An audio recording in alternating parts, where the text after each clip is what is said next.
Welcome again to another example of me buying ridiculously expensive vehicles, or I should say cars that were ridiculously expensive for new, for prices at which you would expect them to be entered in the Gambler 500 or Le Mans Rally.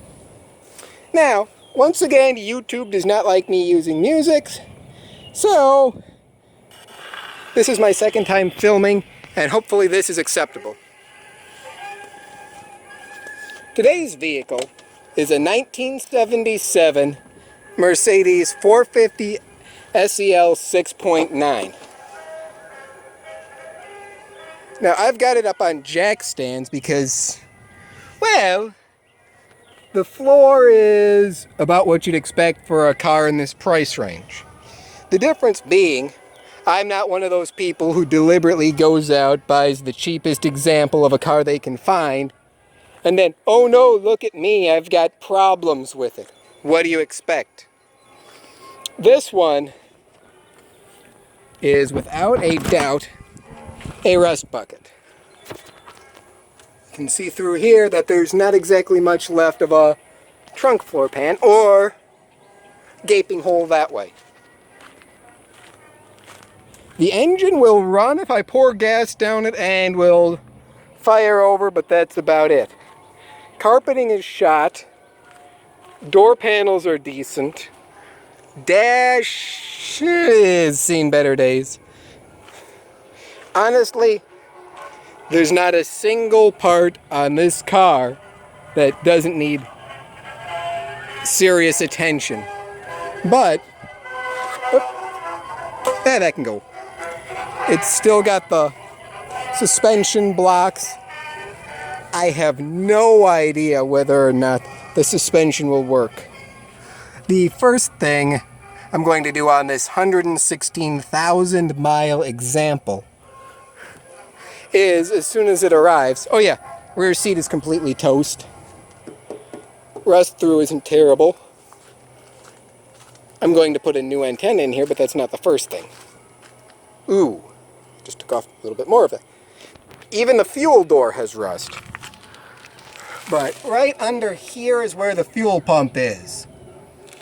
I've got a buddy of mine sending me a spare pump from a DeLorean that I'm going to rig into that to power off of this little gas can here.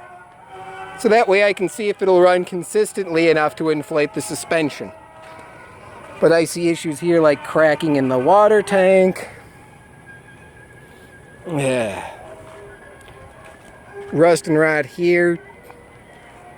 Spots by the sunroof. I mean, I've had it parked outside here for about a week now, and just these dang tree bits have gotten it. But it's not rotten through yet like it is in the trunk or the floor pans. Passenger side isn't nearly as bad.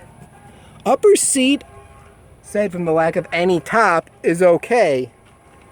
The doors, damn fire ant, close surprisingly well. This one sticks a little, but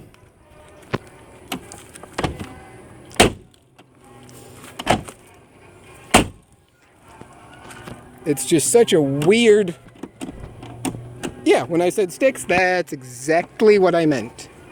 But it's such a weird car in that manually adjusted mirror on a vehicle that cost $40,000 when new in 1977. There we go. It's a lock mechanism that sticks, so I'm going to have to tear apart this whole door at some. But underneath a heavy layer of dust, the door panel's actually okay. The pocket is separating from it, but fixable. And everything is fixable on this car. And that's a small taste of what I'm working on right here.